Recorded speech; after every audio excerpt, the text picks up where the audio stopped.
Hello friends, welcome back. नमस्कार।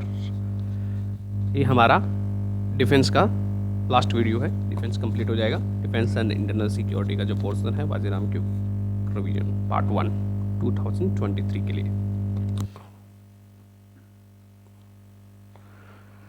Late us start. जो पहला एक टॉपिक रह गया था बीच में, advanced towed artillery gun system, तो ATAGS advance towed artillery gun system है। ये 55 mm 52 calibre heavy artillery gun system है जो कि DRDO के द्वारा मैन्युफैक्चर की गई है, डेवलप की गई है indigenously.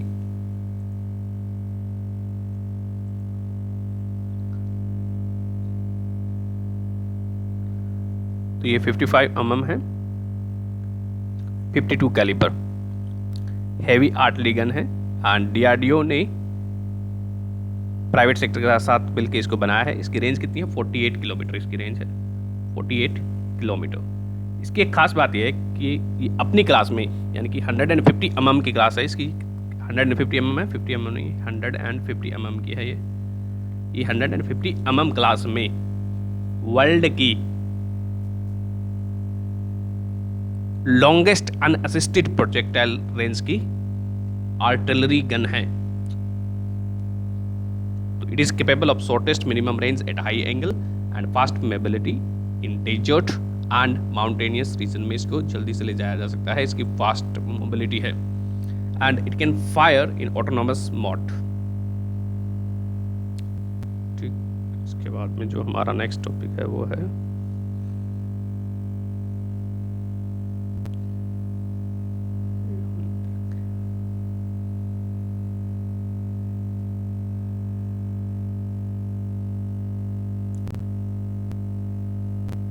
next topic is nuclear powered INS Arihant carried out successful launch of submarine launch ballistic missile SLBM।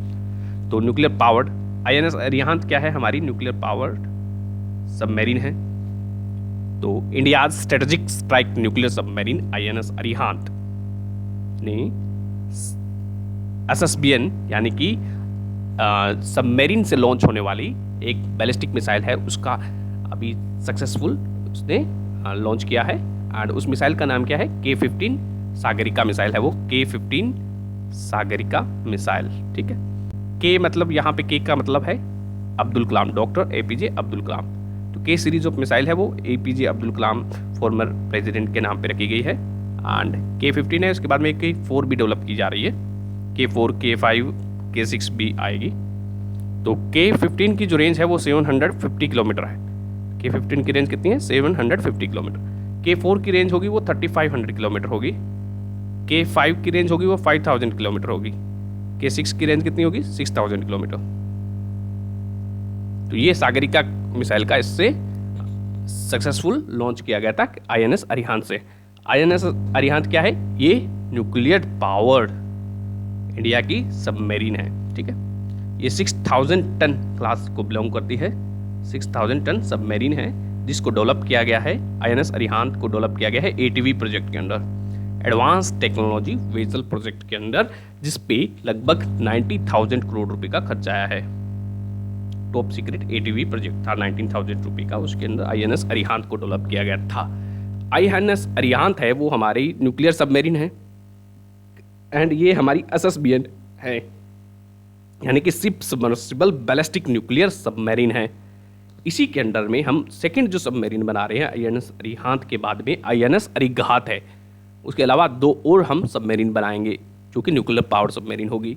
ये हमारा न्यूक्लियर ट्रायड को कंप्लीट करती है। तो INS अरिहांत को कमीशन कर लिया गया था 2016 के अंदर। 2016 में इसको कमीशन कर दिया गया था। ठीक है, ये 6000 टन की सबमरीन है एंड इसके लॉन्च होते ही हम US, रशिया, फ्रांस, UK और चाइना, यानी कि जो P5 कंट्रीज़ हैं उनके क्लब में शामिल हो गए हैं। उनके अलावा P5+1 इंडिया, तो ये 6 कंट्रीज ही हैं जिनके that can design, construct and operate strategic strike nuclear submarine, यानी कि जो सेकंड स्ट्राइक की कैपेबिलिटी देती है, एश्योर्ड सेकंड स्ट्राइक की जो कैपेबिलिटी देती है, वैसा करने वाले हम 6th नेशन बन चुके हैं। और इसको पावर किया गया है, न्यूक्लियर सबमरीन है तो इसको पावर किया जाएगा न्यूक्लियर रिएक्टर से। तो इस पर एक न्यूक्लियर रिएक्टर लगा हुआ है 83 मेगावाट का, 83 मेगावाट का न्यूक्लियर रिएक्टर इसको पावर देता है। एंड कौन सा रिएक्टर है? प्रेशराइज्ड लाइट वाटर रिएक्टर है यहाँ पे, प्रेशराइज्ड लाइट वाटर रिएक्टर इसको पावर देता है। कितने का है कैपेसिटी? 83 मेगावाट की है। एंड इसमें यूरेनियम एज फ्यूल यूज किया गया है। ये सिर्फ सबमर्सिबल बैलिस्टिक मिसाइल होने का इसका एक फ़ायदा क्या है कि ओशन में ये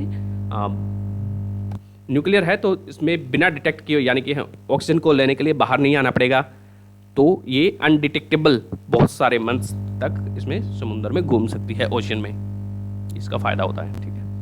एंड K-15 मिसाइल इसको अभी लॉन्च की गई थी, उसको हमने कहा है कि सागरिका मिसाइल है वो, एंड जिसकी रेंज थी 750 K-15 की। एंड K-4 है वो DRDO डेवलप करेगा, जिसकी रेंज कितनी होगी? 3500, इसकी रेंज होगी K-4 की 3500 किलोमीटर। ठीक है। K सीरीज़ का नाम रखा गया है डॉक्टर APJ अब्दुल कलाम के नाम पर। DRDO इन मिसाइल को डेवलप कर रहा है। तो इंडिया का जो न्यूक्लियर ट्राइड के बारे में बात करें तो मिसाइल में कौन कौन सी हमारे पास न्यूक्लियर मिसाइल है? वो पृथ्वी है। पृथ्वी 2 की रेंज कितनी है? 350 किलोमीटर है, पृथ्वी 2 है। एंड अग्नि सीरीज़ हम देख ही चुके हैं, अग्नि 1 से लेके अग्नि 6 है, एंड देन फिर अग्नि प्राइम है। लास्ट वीडियो में हमने डिस्कस किया अग्नि प्राइम के बारे में। तो 6 अग्नि वाली होगी, एक पृथ्वी भी होगी है। एयर वेक्टर में हमें देखें तो एयर वेक्टर से, यानी कि एयर प्लेन से कौन कौन ये न्यूक्लियर आर्सेनल को डिलीवर कर सकते हैं, न्यूक्लियर बॉम्ब को गिरा सकते हैं। सुखोई है, सुखोई 30, मिराज भी ड्रॉप कर सकता है, जगुआर सीरीज जो फाइटर प्लेन है, राफेल है, वो सारे न्यूक्लियर ग्रेविटी बॉम्ब को ड्रॉप कर सकते हैं। देन ये हो गया। ठीक है। देन मिसाइल्स में होगी ये land, sea and air based. ठीक है। सी बेस्ड में न्यूक्लियर INS अरिहंत हो गई है। ठीक है। एंड लैंड बेस्ड में मिसाइल हो गई है, एयर में ये हो गई है। न्यूक्लियर कमांड अथॉरिटी 2003 के अंदर एस्टेब्लिश की गई थी। 2003 में न्यूक्लियर कमांड अथॉरिटी को एस्टेब्लिश किया गया था। इसकी जो न्यूक्लियर कमांड अथॉरिटी होती है, न्यूक्लियर कमांड अथॉरिटी, उसकी पॉलिटिकल विंग है, उसको चेयर करते हैं प्राइम मिनिस्टर साहब मोदी जी। एंड जो पॉलिटिकल काउंसिल है इसकी न्यूक्लियर कमांड अथॉरिटी की, that is sole body that can authorize the nuclear weapon, यानी कि किस देश पे न्यूक्लियर जो बटन दिया गया है, न्यूक्लियर बटन इंडिया में किसके हाथ में है? वो न्यूक्लियर कमांड अथॉरिटी की पॉलिटिकल काउंसिल, यानी कि प्राइम मिनिस्टर के हाथ में है। एंड इसी के लिए इन न्यूक्लियर आर्सेनल को मैनेज करने के लिए एक 2003 के अंदर एक और बॉडी बनाई गई थी, जिसका नाम क्या था? स्ट्रेटेजिक फोर्सेस कमांड एस्टेब्लिश की गई थी, जिसको हमने देखा था कि पिछले लेक्चर में कि स्ट्रेटेजिक फोर्सेस कमांड को एस्टेब्लिश किया गया है। इसके अलावा दूसरी जो कमांड थी वो थी अंडमान एंड निकोबार कमांड, दोनों ही क्या थी? ट्राई सर्विसेज कमांड थी। Strategic forces command was establish in 2003 and nuclear command authority कब एस्टेब्लिश की गई है? 2003 के अंदर, 2003 में prime minister nuclear command authority को हेड करते हैं। ठीक है। देन अरिहंत, INS अरिहंत, देखो ये INS अरिहंत है, अरिहंत वो भी 6000 टन क्लास की है, 6000 टन क्लास की है। एंड जो INS अरिघात होगी वो भी कितने की होगी? 6000 टन की होगी। इसके अलावा हम 2 और SSBN का निर्माण करेंगे, वो क्या होगी? वो इससे बड़ी होगी, 13000 टन की होगी। एंड उनका जो नाम दिया गया है, ये इसका नाम दिया गया है INS अरिहंत, और इसका नाम दिया गया S4 in S4 days, S4 and S4 double days इनका नाम दिया गया है INS अरिहंत का।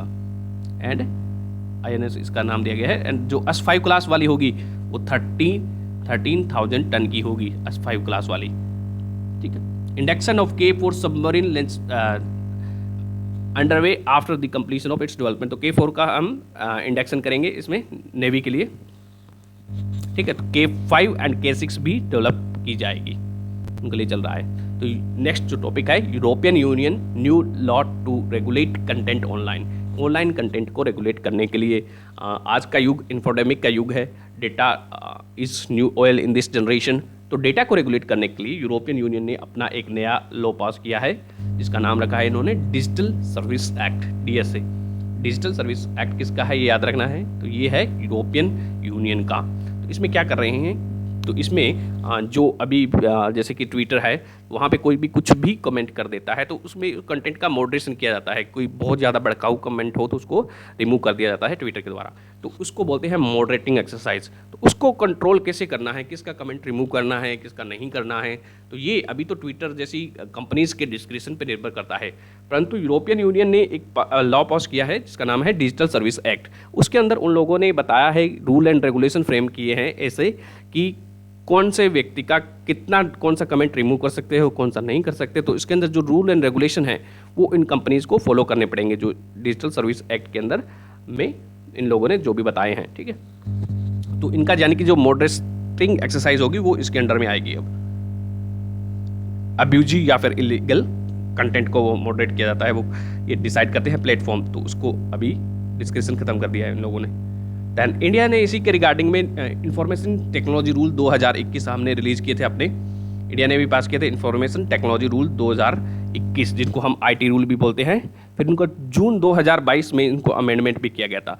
इन रूल के अनुसार जो भी कंपनीज हैं जैसे कि ट्विटर है, मेटा है, यानी कि फेसबुक, उनको क्या है, एक की पर्सनल अपॉइंट करना पड़ेगा। की पर्सनल मतलब यानी कि पुलिस कोई भी कमेंट रिमूव करवाना चाहती है तो वहाँ पे किसी बंदे को बोले कि ट्विटर में किस बंदे को बोलें कि वो उसका कंटेंट रिमूव हो जाए, किसी भी बंदे का, तो पुलिस किस बंदे को कांटेक्ट करे तो उसको बोलते हैं अपॉइंटिंग की पर्सनल बोलते हैं। तो उसको हर एक कंपनी को ये की पर्सनल अपॉइंट करने पड़ेंगे to handle the law enforcement request and user grievance. User के जो ग्रीवेंसेस हैं उनको हैंडल करने के लिए उनको एक मेंबर अपॉइंट करना पड़ेगा, ग्रीवेंस रिड्रेसल ऑफिसर उनको अपॉइंट करना पड़ेगा। सेकंड इज जो भी मैसेज भेज रहा है उसका फर्स्ट ओरिजिनेटर कौन है, पहली बार किसने वो मैसेज सेंड किया है उसको आइडेंटिफाई करना पड़ेगा उनको। Second is under IT rule is enabling identification of first originator of information on it's platform under certain condition. तो कुछ कंडीशन में जैसे कि या तो टेरर से लिंक्ड अटैक हो, एक्टिविटीज़ हो, कुछ भी, तो भी उनको बताना पड़ेगा कि पहली बार ये किसने मैसेज भेजा है। थर्ड इज ऐसी उनको टेक्नोलॉजी बनानी पड़ेगी या फिर एल्गोरिथम्स बनाने पड़ेंगे जिससे डिफरेंट टाइप ऑफ कंटेंट है उसको आइडेंटिफाई किया जा सके। यानी कि जैसे कि कोई गाली दे रहा है या फिर भड़काऊ कमेंट है या फिर टेररिस्ट रिलेटेड कंटेंट है या फिर चाइल्ड पोर्नोग्राफी रिलेटेड कंटेंट है, उन सभी को आइडेंटिफाई कर सके और उनको रिमूव करने में हेल्प कर सके, तो उनको ऐसा एल्गोरिथम बनाने पड़ेंगे। तो deploying the technology best measure on a best effort basis to identify certain type of content, ठीक है। देन उनको एक गवर्नमेंट ने फिर इनको मॉडिफाई किया था जून 2022 के अंदर, 2022 में इनको मॉडिफाई किया था to establish open safe and trusted internet, ठीक है। Open safe and trusted internet and accountable internet को बनाने के लिए आईटी मिनिस्ट्री ने इनको रूल्स को फिर से अमेंडमेंट किया गया था। तो इसमें एक बात की गई थी, ग्रीवेंस एपलेट कमेटी बनाई गई थी, ग्रीवेंस एपलेट कमेटी जो कि गवर्नमेंट बनाएगी, ये कमेटी गवर्नमेंट अपॉइंट होगी। तो यानी कि इससे इन लोगों ने जो कंटेंट मॉडरेट कर दिया उसके बाद में किसी को ग्रीवेंस है, किसी भी बंदे को मान लेते हैं कि वो इसके साथ एग्री नहीं करता है ट्विटर के साथ, एंड तो इसमें जाएगा, फिर वो जा सकता है ग्रीवेंस एपलेट कमेटी में, फिर ग्रीवेंस एपलेट कमेटी उसको डिसाइड करेगी and would have the authority to review and revoke कर सकेगी ये content moderation decision taken by the platform. तो ये गवर्नमेंट ग्रीवेंस एपलेट कमेटी है, वो क्या है, वो रिवोक कर सकती है कंटेंट मॉडरेशन डिसीजन को जो कि प्लेटफॉर्म ने लिए हैं, जैसे कि ट्विटर ने लिया है। तो इसके अलावा इंडिया नेट सिक्योरिटी को अपहोल्ड करता है एंड एल्गोरिथम अकाउंटेबिलिटी के लिए भी हमने बोला है सोशल मीडिया प्लेटफॉर्म को कि उनको करना पड़ेगा एल्गोरिथम अकाउंटेबिलिटी। नेट न्यूट्रलिटी तो ट्राई ने रूल भी किए हैं, नेट न्यूट्रलिटी के लिए तो रिलीज किए हैं ट्राई ने, तो हम भी पढ़ेंगे। Next topic is UN peace keeper need robust mandate. तो यूएन पीस कीपिंग का काम है, उनको मैंडेट चाहिए होता है उनको। तो यूएन पीस कीपिंग ऑपरेशंस हैं उनको ऑथराइज कौन करता है, यूनाइटेड नेशन सिक्योरिटी काउंसिल करती है। यूनाइटेड नेशन सिक्योरिटी काउंसिल में 15 मेंबर होते हैं, 10 नॉन परमानेंट मेंबर होते हैं, 5 परमानेंट मेंबर होते हैं। तो यूएन पीस कीपर्स हैं उनको बोला जाता है ब्लू हेलमेट और ब्लू बैरेट, क्योंकि ये ब्लू कलर का हेलमेट पहनते हैं और इसलिए उनको ब्लू बैरेट या फिर ब्लू हेलमेट बोला जाता है। तो कभी कभी ये जो डिस्टर्ब्ड कंट्रीज़ में काम करते हैं तो वहाँ पे पीस के लिए भी पीस को रिस्टोर करने के लिए काम करते हैं। तो वहाँ पे कभी कभी इन पे हमला कर दिया जाता है। तो उससे बचाने के लिए, उससे इनको बचने के लिए भी कुछ मैकेनिज्म होना चाहिए। तो इनका जो मैंडेट होता है उसके अनुसार इनको क्या है कि ये they can not fire until, जब तक उनकी जान पे न बनी आए तो तब तक इनको फायर नहीं करना होता है। तो यूनाइटेड नेशन का जो चार्टर है, they gives the security council the primary responsibility for maintenance of international peace and security in the world. तो council can establish United Nation peace operation को एस्टेब्लिश कर सकती है। तो यूनाइटेड नेशन पीस कीपिंग है वो 193 countries अभी support करते हैं, एंड इंडिया भी सपोर्ट करता है ऑब्वियसली 1948 से ही। एंड इंडिया ने पार्टिसिपेट किया है 49 out of 71 peace keeping missions में। We are 5th largest troop contributor है, and Bangladesh is largest troop contributor है अभी तक का, ठीक है। हम 5वें लार्जेस्ट हैं, 5th लार्जेस्ट हैं। एंड हमने 2007 में लिबेरिया के अंदर में ऑल वुमेन कॉन्टिजेंट भेज दिया है।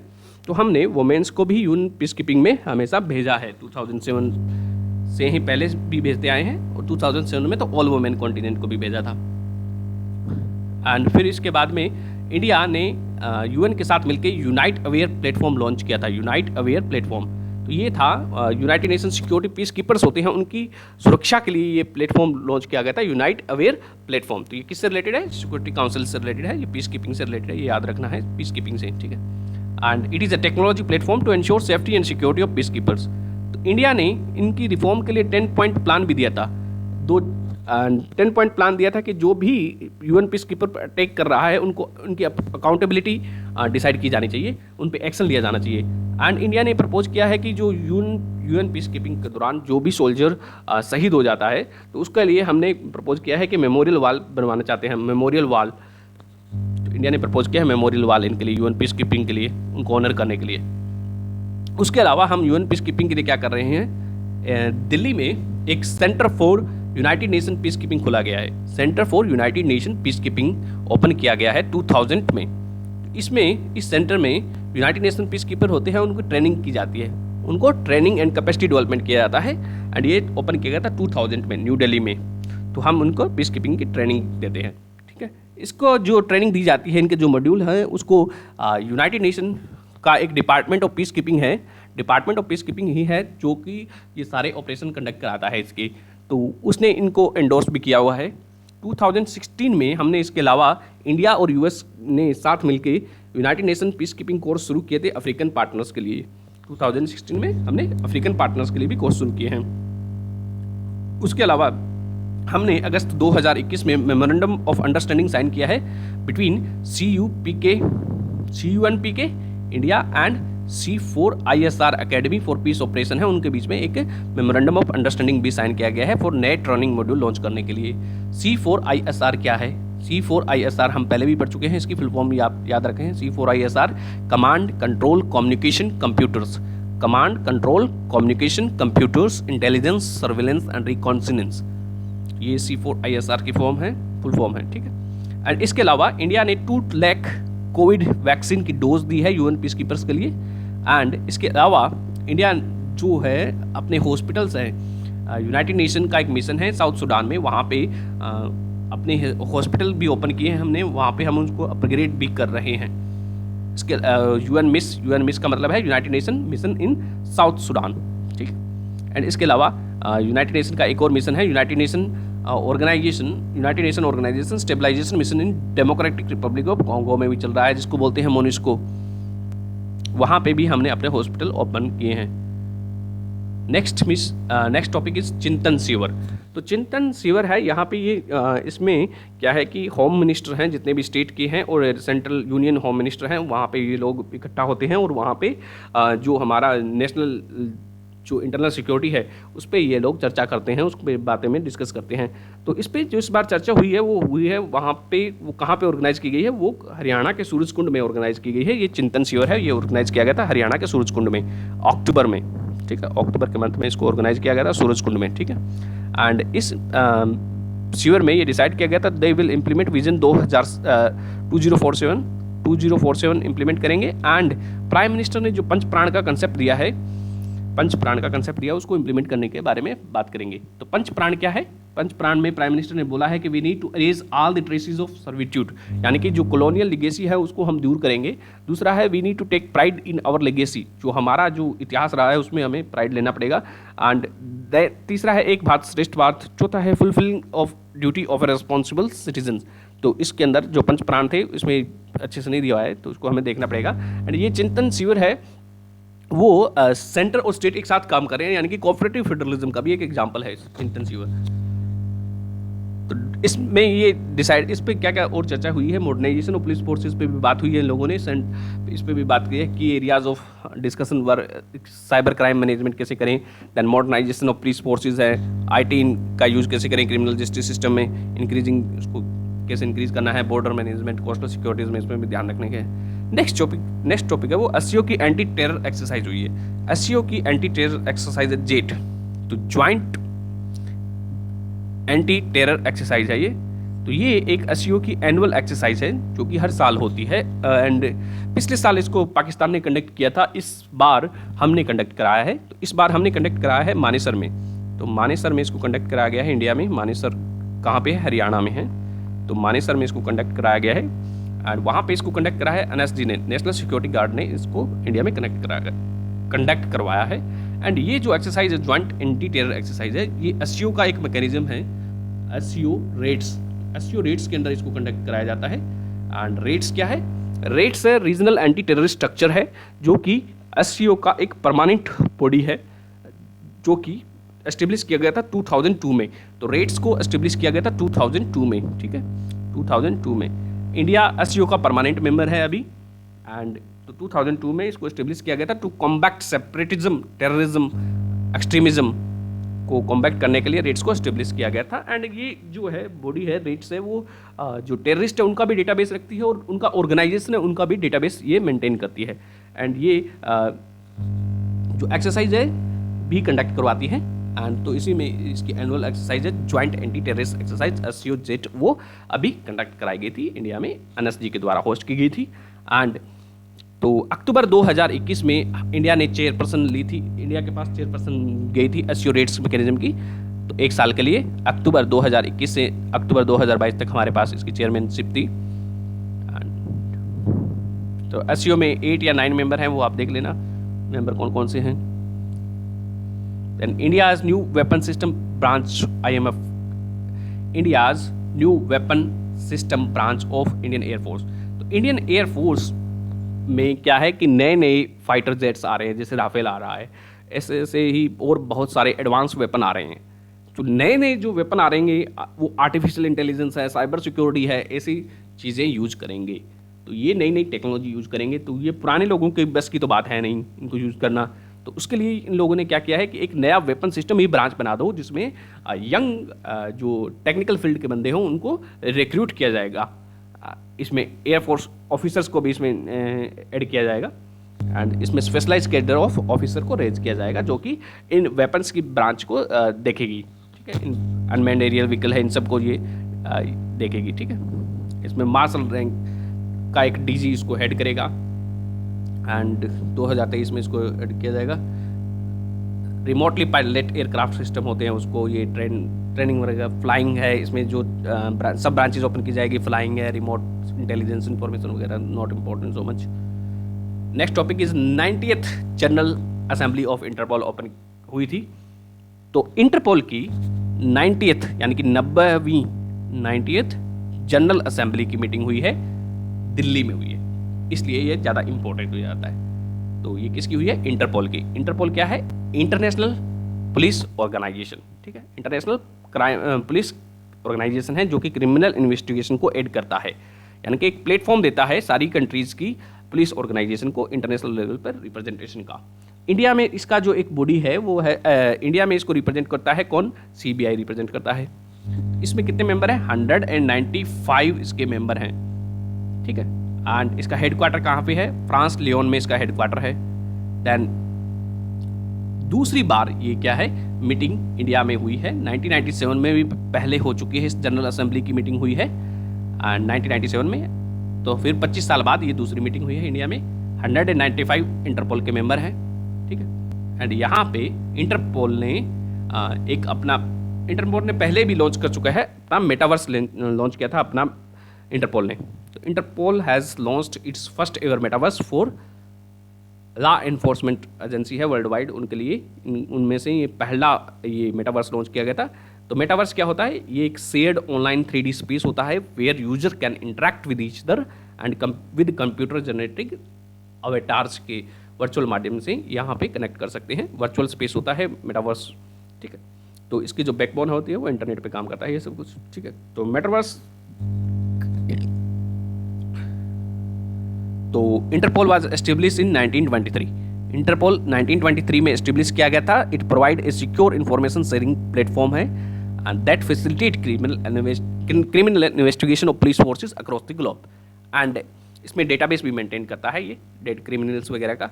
एंड एज इंटरपोल का एक प्रेसिडेंट होता है। इंटरपोल का क्या होता है? एक प्रेसिडेंट होता है।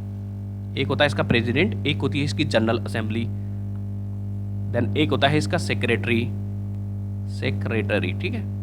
तो प्रेसिडेंट इलेक्ट किया जाता है कितने साल के लिए?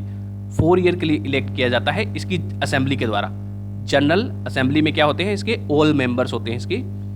All members are represented by in general assembly, ठीक है। वो अपॉइंट करते हैं प्रेसिडेंट को, ठीक है।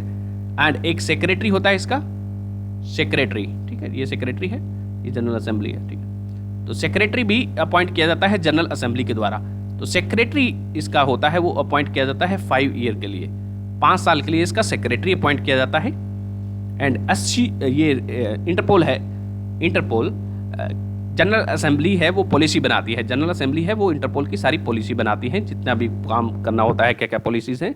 एंड इसकी जो पॉलिसी है वो इसका सेक्रेटरीट, यानी कि सेक्रेटरी जिसको हेड करता है वो होगा सेक्रेटरीट। तो वो इसकी पॉलिसीज़ को इम्प्लीमेंट करता है। एंड प्रेसिडेंट इसका हेड होता है, हेड ऑफ द इंटरपोल, जो कि इलेक्ट किया जाता है जनरल असेंबली के द्वारा। उन्हीं के मेंबर्स में होगा। एंड जो नोटिस इशू करता है वो कौन इशू करता है? जैसे कि ग्रीन कलर का नोटिस हो गया, वो इशू किया जाता है जनरल सेक्रेटरीट के द्वारा। तो सेक्रेटरीट इसका नोटिस भी इशू करता है और इसकी पॉलिसीज़ को भी इम्प्लीमेंट करता है, ठीक है। एंड ये इंटरपोल किस कौन कौन से क्राइम्स को देखती है? साइबर क्राइम है, टेररिज्म है, ड्रग ट्रैफिकिंग है, फाइनेंशियल क्राइम है, इन्वायरमेंटल क्राइम है, ह्यूमन ट्रैफिकिंग से रिलेटेड है। तो every member country of Interpol is face in that country, ठीक है। देन अलर्ट इशू किए जाते हैं। रेड नोटिस होता है वो वांटेड पर्सन के लिए इशू किया जाता है, रेड नोटिस। तो इंडिया ने अभी इसके लिए इशू करवाने की कोशिश की थी। गुरपंत सिंह पन्नू है, गुरपंत सिंह पन्नू एक खालिस्तानी मिलिटेंट है, उसके इसमें करवाने की कोशिश की थी red notice. Then green notice issue किया जाता है वार्निंग एंड इंटेलिजेंस के लिए। येलो नोटिस है वो मिसिंग पर्सन के लिए इशू किया जाता है। कोई खो जाता है तब मिसिंग पर्सन मिल नहीं रहा होता है, तभी कोई टेररिस्ट मिसिंग पर्सन हो सकता है। ऑरेंज नोटिस इशू किया जाता है इमिनेंट थ्रेट। ब्लू नोटिस किसके लिए? Additional information. Black notice unidentified body कोई मिल जाए तो उसके लिए इशू किया जाता है। पर्पल नोटिस है मोडिस अप्रंडाई के लिए इशू किया जाता है। इंटरपोल एंड यूएन सिक्योरिटी का स्पेशल नोटिस इशू किया जाता है। Group and individual subject UNSC sanction से रिलेटेड है कुछ, ये सारे इसके नोटिस हैं। नेक्स्ट टॉपिक है वो डेफ एक्सपो 2022। तो ये डिफेंस मिनिस्ट्री ऑर्गेनाइज करती है इसको, डिफेंस एक्सपो 2022। तो ये ऑर्गेनाइज किया गया है, इसका 12th एडिशन अभी ऑर्गेनाइज किया गया है। कहाँ पे ऑर्गेनाइज किया गया था? गांधीनगर गुजरात में इसका 12th एडिशन ऑर्गेनाइज किया गया था, ठीक है। तो डेफ एक्सपो 2022 है, ये गांधीनगर में ऑर्गेनाइज किया गया है। एंड एक और इवेंट हम पढ़ चुके हैं, सूरजकुंड में क्या ऑर्गेनाइज किया गया था? चिंतन शिविर ऑर्गेनाइज किया गया था। एंड इसकी जो डेफ एक्सपो की थीम क्या है? पाथ टू प्राइड इसकी थीम है। 12th एडिशन ऑर्गेनाइज किया गया है। इसकी खास बात यह है कि इसमें पहली बार में केवल इंडियन कंपनीज को बुलाया गया है। इसमें इंडियन कंपनी को बुलाया गया है। तो first defence expo where only Indian companies are participating and featured only made in India equipment इसमें दिखाए गए हैं। तो इसमें इक्विपमेंट दिखाए जाते हैं। इसमें जो हमारे नए नए जितने भी नए जैसे कि हमने कुछ बनाया है, कुछ भी चीज़ बनाई है, जैसे मिसाइल बनाई है, तो वो हम लोगों को शोकास करते हैं कि आओ हमसे खरीदो, ये हम दिखाते हैं और दूसरे कंट्रीज़ को भी खरीदने के लिए बोलते हैं, ठीक है। तो हम शोकास करेंगे हमारी चीज़ें, तो उसमें एक काइंड ऑफ मेला की तरह होता है ये, ठीक है। वहाँ पे हम अपनी चीज़ें बेचने की कोशिश करते हैं या फिर दूसरे कंट्री के साथ मिलकर खरीदने की भी कोशिश करते हैं। तो ये बाईएनियल एग्जीबिशन होता है, यानी कि 2 साल में एक बार ऑर्गेनाइज किया जाता है। To support and showcase and force the partnership for Indian aerospace and defence manufacturing sector with Indian as well as global customers, उनके साथ पार्टनरशिप बनाने की भी कोशिश की जाती है इसमें। Overall objective of catering to the domestic defence equipment requirement, यानी कि हम जो डोमेस्टिक डिफेंस इक्विपमेंट रिक्वायरमेंट है उसको भी इससे मीट करने की कोशिश करते हैं, while fulfilling the need of friendly foreign nation, तो दूसरी कंट्रीज़ की भी नीड को इसमें ध्यान रखते हैं, ठीक है। तो अभी यहाँ पे प्राइम मिनिस्टर ने मिशन डेफ स्पेस लॉन्च किया है, मिशन डेफ स्पेस, ठीक है। तो इसमें क्या है, हम जो स्पेस टेक्नोलॉजी है उसका यूज करेंगे सिक्योरिटी के लिए। तो space technology is assume significance as it shipping the new definition of India generous space diplomacy है। तो हम स्पेस डिप्लोमेसी यूज कर रहे हैं, जैसे कि हमारा सार्क सैटेलाइट है, एंड इसके अलावा हम 10 एशियन कंट्रीज़ को अभी अपने सैटेलाइट डेटा को उपलब्ध कराएंगे। तो बहुत सारी कंट्रीज़ को हम डेटा रिलेटेड हेल्प भी कर रहे हैं। तो इस एक्सपो में, डेफ एक्सपो में 4th डिफेंस इंडिजाइजेशन लिस्ट भी रिलीज की गई थी। 4th डिफेंस इंडिजाइजेशन लिस्ट है, यानी कि इसको हम इंडिजीनियसली बनाएंगे। तो इस लिस्ट में ऐसे कुछ एक इक्विपमेंट्स होते हैं, जैसे कि ग्लाउज हो सकता है, कोई भी इक्विपमेंट्स होते हैं, उसमें ये हर साल गवर्नमेंट डिसाइड करती है कि हर साल तो नहीं है, मतलब जब भी ये लिस्ट आती है तो गवर्नमेंट उसमें डिसाइड करती है कि इन चीज़ों को हम अपने घर में बनाएंगे, यानी कि भारत में बनाएंगे, और इनका हम एक्सपोर्ट इंपोर्ट नहीं करेंगे, एक्सपोर्ट कर सकते हैं। तो इन चीज़ों को हम घर में बनाएंगे, ठीक है। तो उनको मेक इन इंडिया को प्रमोट करेगी, देन आत्मनिर्भर भारत के विजन को प्रमोट करेगी। तो इसमें एक और लिस्ट निकालते हैं, इसमें एक नेगेटिव इंपोर्ट लिस्ट निकाली जाती है कि यानी कि हम इन चीज़ों का इंपोर्ट भी नहीं करेंगे, एंड पॉजिटिव इंडिजेनाइजेशन लिस्ट निकाली जाती है, यानी कि इसको हम घर में मैन्युफैक्चर करेंगे, ठीक है। फ्रॉम टाइम टू टाइम ये गवर्नमेंट निकालती रहती है।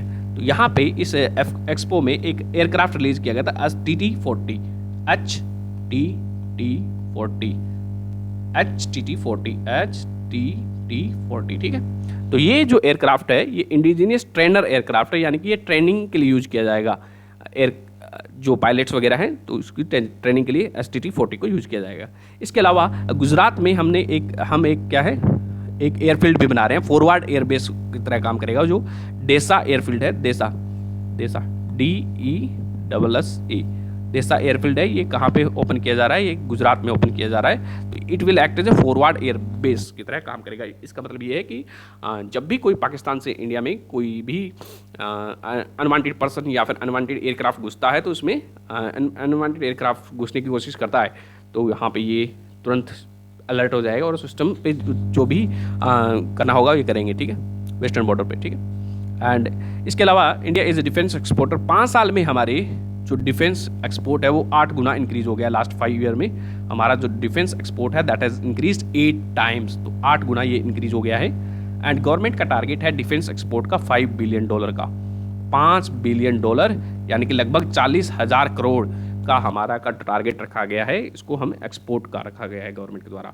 एंड एक रिपोर्ट आई थी सिप्री की, सिप्री एक इंडिपेंडेंट ऑर्गेनाइजेशन है जो कि डिफेंस रिलेटेड जो रिपोर्ट्स है वो रिलीज करता रहता है। SIPRI Stockholm International Peace Research Institute है, उसने एक रिपोर्ट निकाली थी। उसके अनुसार हम इंडो पैसिफिक नेशन में 12th नंबर पे आते हैं in term of self reliant arm production में, ठीक है। एंड ये जो रिपोर्ट है इसने 3 इंडिकेटर के आधार पर निकाली है। तो उसमें इन्होंने क्या क्या है, आर्म प्रोक्योरमेंट, कितना हम प्रोक्योर कर रहे हैं आर्म इंडस्ट्री हमारे देश में कितनी बड़ी है, और तीसरा है uncrewed maritime vehicles, the sea equivalent of drones. तो उसके आधार पर इन लोगों ने ये रिपोर्ट निकाली थी। 3 है एंड सेल्फ रिलायंट प्रोडक्शन के आधार पे इंडो पैसिफिक वाले निकाली थी। उसमें हम 4th अमॉन्ग 12, चौथे नंबर पे आए हैं 12 कंट्रीज में, 4th इन आउट ऑफ 12, ठीक है। तो ये कोई ज़्यादा तो इम्पोर्टेंट है नहीं, पर ये इंपॉर्टेंट बात है कि हम सेकंड लार्जेस्ट आर्म इंपोर्टर रहे हैं 2016 से 2020 में। 2016 से 2020 में सेकंड लार्जेस्ट आर्म इंपोर्टर थे। 84% जो हमने हार्डवेयर खरीदा है वो है कि वो फॉरेन ओरिजिन का है, ठीक है। ये हमारा टॉपिक कंप्लीट होता है डिफेंस कैसी के साथ। धन्यवाद।